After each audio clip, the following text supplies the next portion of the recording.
Tim, you're on the left. I'm on here.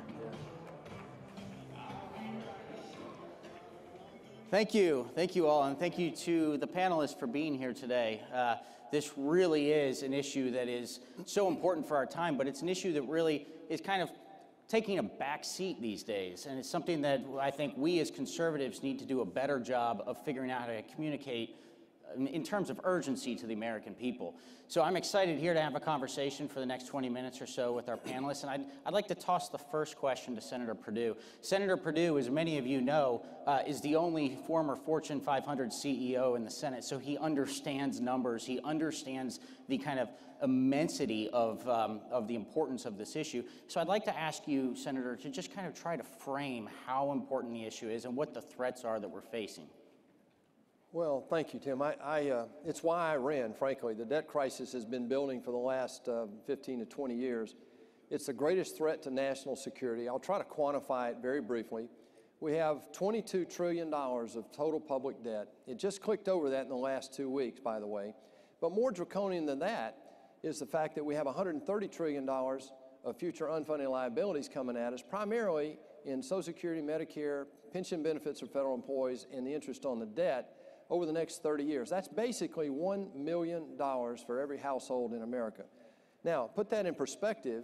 In 2000, the year 2000, we only had $6 trillion of debt on about a $12 trillion economy. So you can see the draconian growth in debt over the last 15 to 20 years. Yeah, absolutely, absolutely. Michi, we all know that one of the keys to winning this issue is being able to convince the next generation that this is something that's important, but it's really hard when you're talking about these massive numbers to make it matter, especially to young people. Talk about how you've talked about it in the past. Well, I think it's really important for folks to understand. Obviously, the youth in America is really going to be the ones that are going to be saddled with all of these problems from a fiscal standpoint. As the debt continues to grow, it's not just the $22 trillion number that the senator mentioned, it's $180,000 per taxpayer in America that they owe on the debt today. And that kind of number, some homes can't even afford to put the next meal on the table, let alone $180,000 to pay for all the spending that has been out of control for many years. Yeah, absolutely. So one of the frustrations that I think many of the people in this room have, and that we all have as conservatives, is that we've had opportunities as a party, as the Republican Party, to tackle this and have failed to do so. I think back to 2010 and that huge election in 2010 with the Tea Party wave. And I remember the kind of contract with America that the party put forward going into that election. And the promise to the voter was that within the first 100 days, we'll cut $100 billion in federal spending.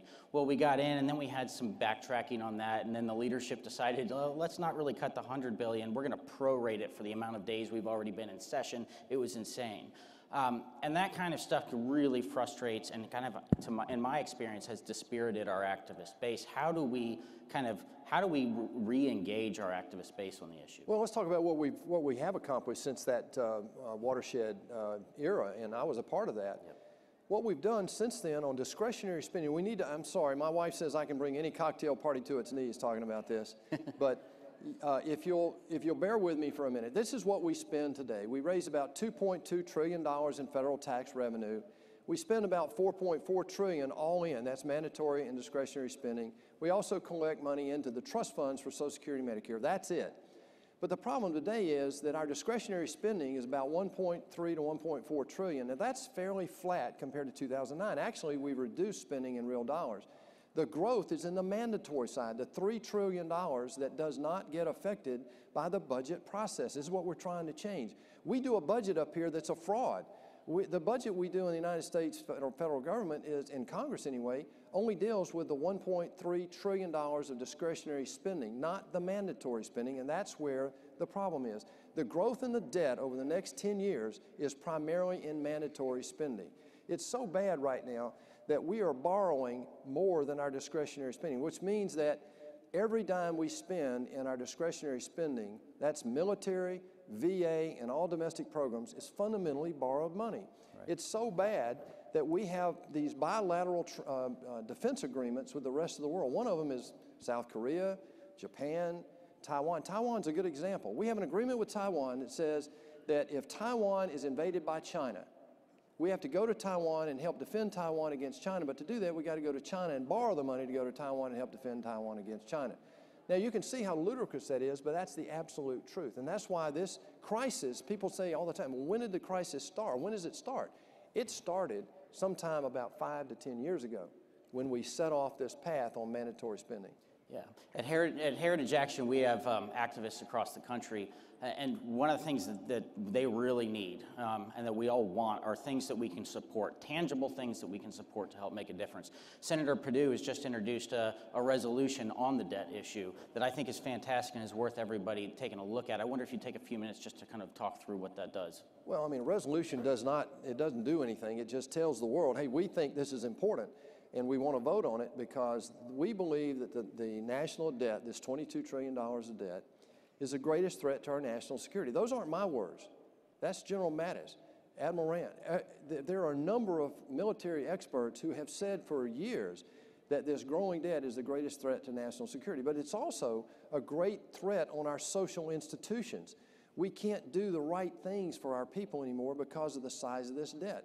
And the more interest rates grow, the lower capability, well, the fewer capabilities we have to do that. Let me just show you how bad it is. Just in the last 2 years, the interest alone, while we've maintained some control on discretionary spending, interest rates have gone up $450 billion. Now that's unmanageable, and we're still in a low quartile of interest rates. If interest rates go back to their 30-year average, Tim, we will be spending $1 trillion on interest. That can't happen. We just physically can't do that. Yeah. And so one of the things I think many of you, especially those of you who are on college campuses, when you start to talk about this issue, I'd imagine that the first thing that gets thrown back in your face is your liberal friends saying, well, look what's happened to the debt and deficit under this president. Look what's happened based on the Tax Cut and Jobs Act. Michi, why don't you take a crack at this and then Senator follow up? I'd love to hear kind of how you would encourage folks to respond to that. Well, I think it's really important to understand two things that when we talk about how to talk about this issue with young people. First of all, debt is a destabilizing force. People can plan for as much as they want when they're young, whether they want to plan for their future, whether it's a family, it's a business, it's a home. The debt can wipe out all of the planning in 1 minute. You just won't know. And the second thing that's important is we have to take the opportunity that we have to fix the problem. And the senator really brings up an interesting point. We are running out of capabilities to solve this issue as each day goes by. So we're on a path right now where there is a way out for Congress to be responsible, and the president has done some things to make sure that there is a way for spending policy from an administrative standpoint to be taken under control. But it's up to Congress. They have the tools, they have the authority, and if they don't take the opportunity, there isn't going to be a solution. One is going to be forced upon, and that's the young people who are going to suffer for that. Well, let me take a stab at, the president's called this out in the first meeting that he had, that I was included in, the 2 weeks after he was inaugurated. He said, job one is growing the economy. Well, why do you need to grow the economy? Well, we need two reasons. One is get people back to work, but also to have a long-term impact on the debt process. And so what we've done, there are 5 areas you have to work on. 3 are underway right now under President Trump. Now, we don't talk about it in a lot of ways, but this is the reality of what we're doing. In that first meeting, we said we had to grow the economy. Regulations, we pulled back over 2,000 regulations now in 2 years. Energy, we've released 2 mammoth energy projects such that today we're exporting more energy than we're importing as a country, the first time in 100 years. The third thing is growing the economy. Ladies and gentlemen, this is the greatest economic turnaround in U.S. history. 5 million new jobs. We're growing the economy 100 basis points greater than the Obama administration. Oh, by the way, that was 8 years of the lowest economic growth in U.S. history. The next thing is we have low unemployment. We've got the lowest unemployment in 50 years, lowest African American, Asian, and Hispanic unemployment ever measured. So this is moving in the right direction. And what we found is if you do the right things of what we believe, you can get good results. So it's regulation, energy, taxes. We passed a historic tax bill that eliminated a repatriation tax bill, made our corporations competitive with the rest of the world, and last year alone, $1 trillion of unrepatriated U.S. profits came back into the economy.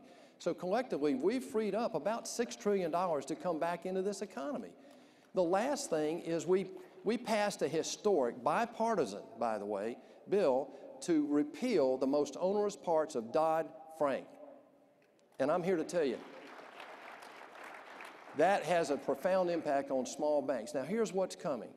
We are working on these three. The next one, the regulation, we were going to grow the economy. We've got to fix the budget process, cut redundant spending where we can, and a lot of that is in mandatory.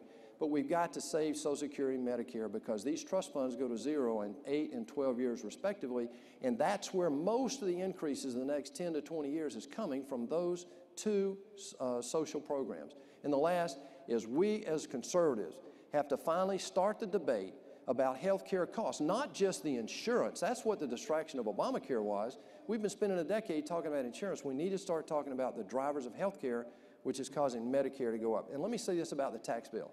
The Democrats are lying about the tax bill. Yes, expenditures, the debt is up, but we've lowered the debt curve by $3 trillion because the economy is growing. You'll never read that in the liberal press.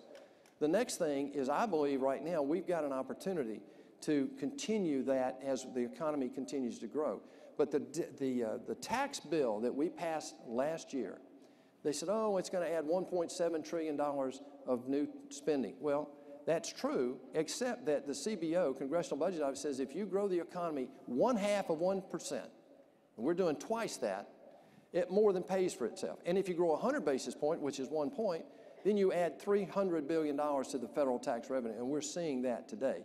So that's the lie of the left, that all this investment back into American productivity and American innovation is not working. Well, it is working. We've just got so much work to do, and most of it is on the mandatory expenditure side of our income statement. Absolutely. Absolutely. Thank you for that. I'd add one thing. I would say that if you have that kind of conversation, it is an opportunity to point out a very deep principle, a very deep philosophical difference than we have with the left, and that is that tax cuts were not the government's money in the first place. It was the people's money in the first place. So, and it's good. We need that kind of contrast. We need to have that kind of contrast. So I think we have an opportunity going forward here, especially given how crazy the left has gone on the issues that they're proposing, specifically with the Green New Deal proposal out there. I think we have an opportunity to contrast where they want to go in terms of debt and deficits and where conservatives want to go, and especially do that by highlighting how they would intend to pay for the Green New Deal. I think there's just been a few reports out lately about how they're going to do that. Senator, you want to talk through how they're going to do that? And then Michi, I think I want to hear how we should be talking about it as well. Well, Jay Powell was in the Banking Committee hearing 2 days ago, and I asked him this question about how the left really proposes to pay for the Green Deal. The new Green Deal is with MMT. This is modern monetary theory. I don't know where they got that, but what their theory is that debt doesn't matter, and that to pay for the Green Deal, all you need to do is just keep borrowing and borrowing and borrowing. This is such a naive thought in the world of debt that I can't even respond to it. I mean, this is so immature and naive that it just can't, there's no way it can work. And so what we are really up against is a very stark contrast between what we believe, economic opportunity for everybody, fiscal responsibility, limited government, and individual liberty. And it all ties back. If we get back to those principles, what President Trump's first 2 years have proven is getting back to that actually works. Look at the economic turnaround we have going right now. And if that continues for the next few years, we'll begin to further prove that what we believe in actually works. Michi, thoughts? Well, thank you. You know, the senator's right, and I think we heard it this morning from Chairman Schlapp, and he was up on stage and he talked about how, there's nothing new about the Green New Deal. These are the same failed ideas that have not worked for a long time. And the only thing that's different now is they're just not telling you how much they think it's going to cost, because they know the number is so astronomical that nobody's going to believe it. And so I think we have to be very careful that when we are talking to folks, young folks, that they're not tantalized by the allure of all these things that they think that they want, and there's no cost in terms of how to pay for it. We have to give real solutions to the real problems of our debt and how that's impacting young people who want to start a business, who want to start a family, who want to be successful, who may want to be a Fortune 500 CEO one day. They have to have that chance, and they can't have it if they are not getting better solutions from our side and talking about it in a way that makes sense. Let me add one thing Sure, to that. yeah, I mean, I agree 100%, and this is how draconian it is. The estimate, the conservative estimate of what the new Green Deal would cost us is $93 trillion over 10 years. That's $9 trillion a year. Put that in perspective, we only collect $2 trillion in all federal income tax revenue today. That's how draconian this is. There is no way America can go down that road. Absolutely. So one of the things that we're working on at Heritage Action is trying to identify a conservative policy agenda going into 2020 that helps to keep the coalition of 2016 together. The political coalition that really President Trump discovered for the Republican Party is a coalition of suburban Republicans, it's a coalition of grassroots conservatives, and it's a coalition of working class Americans that in previous elections had voted for President Obama. And that was the real genius of the Trump campaign, I think, was to be able to bring that group into the fold. I think critical for us is figuring out how to communicate this issue to that specific segment. So, Senator Amici, if you're in front of a working class community in Georgia, how are you talking about this? Senator? Well, I do it every week. Constituents come up here, I go back to the states. It's the #1 issue in my state. Georgia is the best place in the country in which to do business, rated by several relocation magazines. And what we see is if we don't deal with the debt, it affects our ability to do the things we do today. Pave roads, educate our children, manage health care. I mean, these are things that we take for granted in the United States. But when you have a $20 trillion debt and, oh, by the way, $22 trillion, and, oh, by the way, every year now you have a shortfall of $1 trillion, you lose the ability to do the right thing. Let me give you an example. Right now, farmers in my state were devastated by Hurricane Matthew. And we have been fooling around now for 4 months trying to get a disaster relief bill to them. I'm supportive of that. But here's the punchline, and this is where it hits every one of us in this room directly head on. And that is that every dime that we will send to aid those disasters that we're trying to help right now is borrowed money. And oh, by the way, we want to build readiness in our military. We're reinvesting in there, putting $80 billion more in our military this year. Guess what?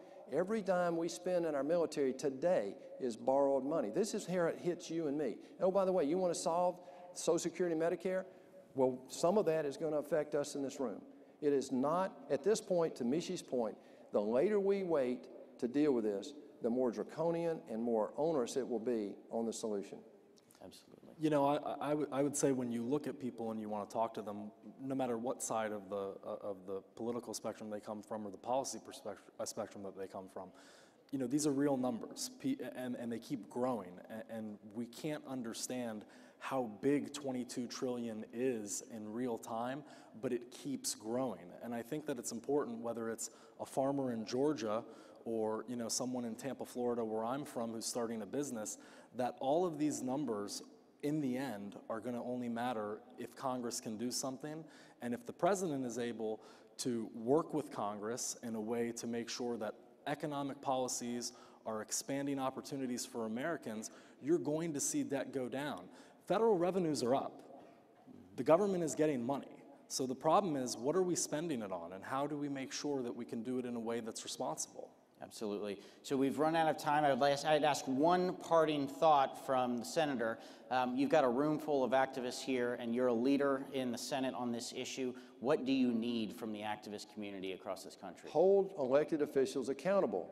The #1 driving force in the bubble here, I'm an outsider in the belly of the beast here. I believe in term limits. I ran and committed to only 2 terms. And I believe